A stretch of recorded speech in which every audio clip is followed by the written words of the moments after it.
பேரவை விதி 55 கீழ் பால் விலை கொள்முதல் விலை மற்றும் ஊக்கத்தொகை உயர்வு குறித்து தமிழகம் முழுவதும் ஆர்ப்பாட்டம் என்பது குறித்த பொது முக்கியத்துவம் வாய்ந்த நிகழ்வு குறித்து விவாதிக்க வேண்டும் என்று மாண்புமிகு உறுப்பினர்கள் ஏவா வேலு அவர்கள், மாண்புமிகு உறுப்பினர் வசந்தம் கார்த்திகேயன் அவர்கள், மாண்புமிகு உறுப்பினர் முன்னாள் முதலமைச்சர் எடப்பாடி கே பழனிசாமி அவர்கள், மாண்புமிகு உறுப்பினர் அகில் எஸ் கிருஷ்ணமூர்த்தி அவர்கள், மாண்புமிகு உறுப்பினர் OS முனியன் அவர்கள், மாண்புமிகு உறுப்பினர் முக்கூர் என் சுப்பிரமணியன் ஆகியோர் 55 விதிகள் அறிவிப்பு கொடுத்திருக்கிறார். அதை நான் வந்து தகவல் கோரலாக எடுத்துக்கொண்டு இந்த அவையின் முன் வைக்கின்றேன்.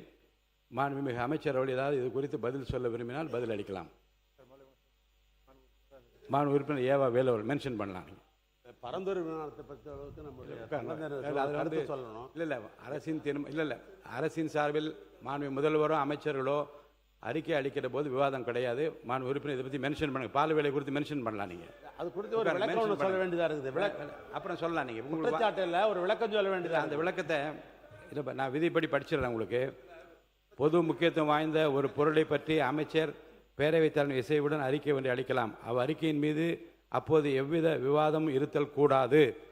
அந்த விதிப்படி இப்போ அனுமதி இல்லை. அப்போ நீங்கள் உங்கள் இல்லை மானிய கோரிக்கை பேசுகிற போது நீங்கள் இடையில அதை சொல்லலாம். மானிய கோரிக்கை பேசுகிற போது நீங்கள் சொல்லலாம். உட்கார நீங்கள் பேசுங்க. 55 விதியின் கீழ் கவன ஈர்ப்புக்கு நான் உங்கள் பேரை படிச்சுட்டேன். நீங்கள் விருப்பப்பட்டால் நீங்கள் பேசலாம், இல்லாவிட்டால் அடுத்த உறுப்பினர் அழைத்து விடுவேன். கவன ஈர்ப்பு பற்றி குற்றச்சாட்டு இல்லை, ஒரு விளக்கம் வேண்டாம். எந்த விளக்கத்துக்கு நான் அனுமதி அளிக்கவில்லை. 55 விதியின் கீழ் உங்கள் பேரை படிச்சுட்டேன், இல்லை அடுத்த உறுப்பினர் பேரை நான் படிச்சிடுவேன்.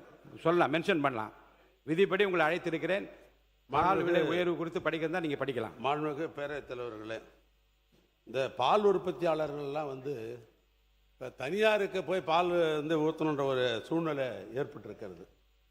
ஆவினுக்கு பால் ஊற்றினால்தான் பயனாளிகள் தமிழ்நாட்டில் இருப்பவங்க யாரெல்லாம் பாலை பயன்படுத்துகிறாரோ அவர்களுக்கு சௌகரியமாக இருக்கும், குறைந்த விலையில் அவர்கள் பயன்படுத்த முடியும். இன்றைக்கி தனியாரில் பார்த்தீங்கன்னா கேரளா அரசு மில்மான்றவங்க 45.27 ரூபாய்க்கு 1 லிட்டர் வாங்குறாங்க. அட்சன் ஆரோக்கியா என்பவர்கள் ஏறத்தாழ 42 ரூபாய்க்கு வாங்குறாங்க. இப்படி தனியார் பால் உற்பத்தியாளர்கள் இங்கே வந்து வாங்குகிற காரணத்தினால் ஆவினுக்கு பால் கொடுப்பது என்பது ஒரு கேள்விக்குறியாக ஆகிக்கொண்டிருக்கிறது.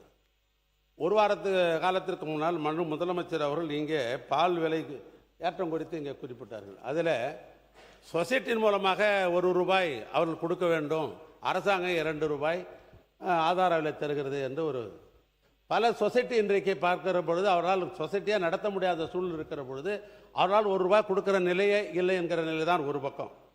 இன்னொன்று, இன்றைக்கு பால் உற்பத்தியாளருக்கு எடுத்தோம்னு சொன்னோம்னா அதுக்கு தீவன விலை, அந்த மாடுகளுக்கு வேண்டிய உணவு இவைகள்லாம் பார்க்கறது, புல்லுலாம் பார்க்கிற பொழுது விலை அதிகமாக இருக்கிற காரணத்தினால் அவருக்கு கட்டுப்படி ஆகவில்லை.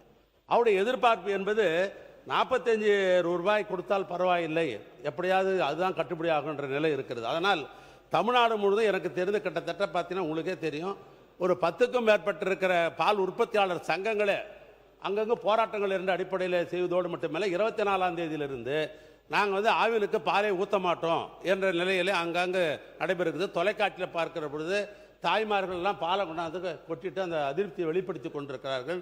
எனவே அரசை பொறுத்தளவுக்கு அவங்க குறைந்தபட்சம் 45 ரூபாயிலிருந்து 46 ரூபாய் 1 லிட்டருக்கு எதிர்பார்க்கிறார்கள். எனவே இந்த அரசு உடனே ஆவினுக்கு பால் வருவதற்கு ஏற்படும். ஏன்னா இப்போ பார்த்தா ஜனவரி 25 இப்போ ஒப்பிட்டு பார்க்கிற பொழுது இப்போ பால் வந்து ஆவினுக்கு பால் ஊற்றுவதே குறைந்து விட்டது. அதுக்கு காரணம் அவர்களுக்கு கட்டுப்படியான விலை தரவில்லை என்ற ஒரு குற்றச்சாட்டு இருக்கிறது. எனவே கூடுதலாக இந்த அரசாங்கம் பால் உற்பத்தியாளருக்கு 45 ரூபாய் கொடுத்தால்தான் ஆவினுக்கு பால் வரும், தனியாருக்கு பால் போகாமல் நிறுத்த முடியும். எனவே அரசின் கவனத்திற்கு கொண்டு வருகிறேன். மாண்புமிகு உறுப்பினர் அகிரியஸ், மாண்புமிகு முன்னாள் முதலமைச்சர் எடப்பாடி கே பழனிசாமி அவர்கள். மாண்புமிகு சட்டப்பேரவைத் தலைவர் அவர்களே, இது குறித்து கவன ஈர்ப்பு நான் கொடுத்திருக்கின்றோம். அண்மையில் பால் விலை அரசு உயர்த்தப்பட்டது. 3 ரூபாய் தான் உயர்த்தப்பட்டிருக்கின்றது. 1 ரூபாய் இந்த பால் உற்பத்தியாளர் சங்கத்திலிருந்து 1 ரூபாயும் 2 ரூபாய் அரசு கொடுப்பதாக அறிவித்திருக்கின்றார்கள். இன்றைக்கு தீவனுடைய விலை அதிகமாகி போச்சு, பராமரிப்பு செலவு அதிகமாகிவிட்டது. அதனால் பால் உற்பத்தியாளர்கள் அரசு அறிவித்த அந்த விலை போதாது, இன்னும் கூடுதலாக பால் உற்பத்தியாளர்கள் கொள்முதல் விலையை உயர்த்த வேண்டும் என்று தமிழ்நாடு முழுவதும் ஆர்ப்பாட்டம் நடத்தி கொண்டிருக்கின்றார்கள். அவர்கள் கேட்பது 1 லிட்டர் தண்ணி இன்னைக்கு 15 ரூபாய்க்கு விற்கிது, 1 லிட்டர் பாலை 41 ரூபாய்க்கு தான் விற்கிது. ஆகவே பராமரிப்பு செலவு அதிகரித்த காரணத்தினால் அரசு அறிவித்த அந்த பாலுடைய கொள்முதல் விலை போதாது, உயர்த்தி கொடுக்க வேண்டும் என்று கேட்டுக்கின்றார்கள். 1 லிட்டருக்கு பசும்பால் 50 ரூபாயும் எருமைப்பால் 60 ரூபாயும் வேண்டும் என்று கேட்டுக்கின்றார்கள். அரசு அதை பரிசீலித்து அதை உயர்த்துவதற்குண்டான நடவடிக்கை எடுக்க வேண்டும் என்று தங்கள் வாயிலாக அரசுடைய கவனத்தை ஈர்க்கின்றேன். மாண்பு உறுப்பினர் டி. ராமச்சந்திரன் ஏற்கனவே இது குறித்த அறிவிப்பு கொடுத்திருக்கிறார். மாண்பு உறுப்பினர் டி. ராமச்சந்திரன் அவர்கள்.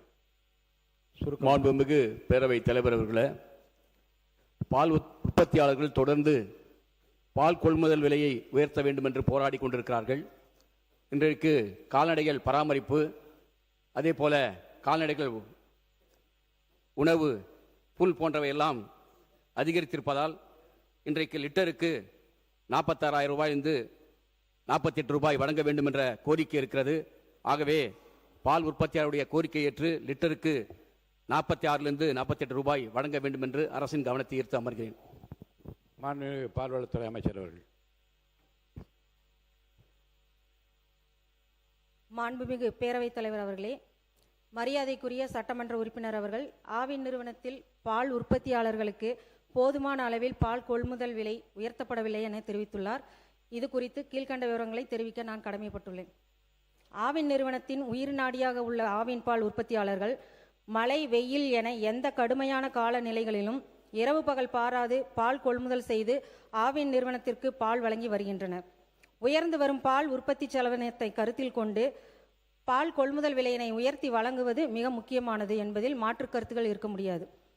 2021ஆம் ஆண்டு முந்தைய அரசால் ஆவின் பால் பாக்கெட் விற்பனை விலை லிட்டர் ஒன்றுக்கு 3 ரூபாய் குறைக்கப்பட்டதால் ஆவின் நிறுவனத்திற்கு ஆண்டு ஒன்றுக்கு 270 கோடி ரூபாய் கூடுதல் நட்டம் ஏற்பட்டுள்ளது.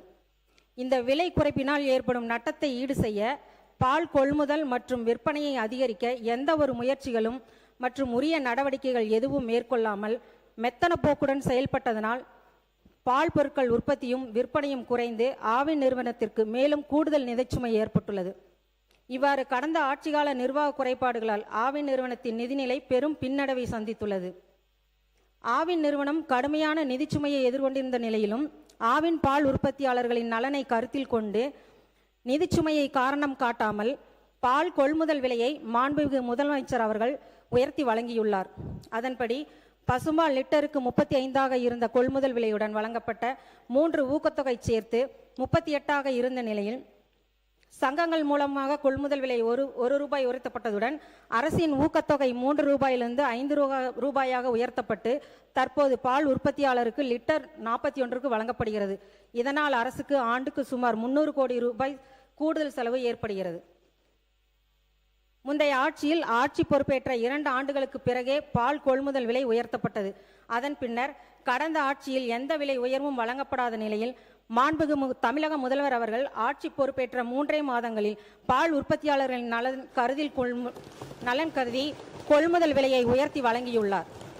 தமிழக வெற்றி கழகத்தின் தேர்தல் அறிக்கையில் தெரிவிக்கப்பட்டுள்ளபடி பால் கொள்முதல் விலையை லிட்டருக்கு 44ஆக உயர்த்தி வழங்குவது தொடர்பாக மாண்புமிகு தமிழக முதல்வர் அவர்களுடன் இணைந்து ஆவின் நிறுவனத்தின் நிதிநிலை மற்றும் பால் உற்பத்தியாளரின் நலன் ஆகியவற்றை கருத்தில் கொண்டு பரிசீலித்து உரிய நல்ல முடிவு மேற்கொள்ளப்படும் என்பதை இந்த அவையின் மூலம் தெரிவித்துக் கொள்கிறேன். மாண்பு உறுப்பினர் நேரு அவர்கள், அதை பற்றி நான் விவாதிக்க அனுமதி இல்லை.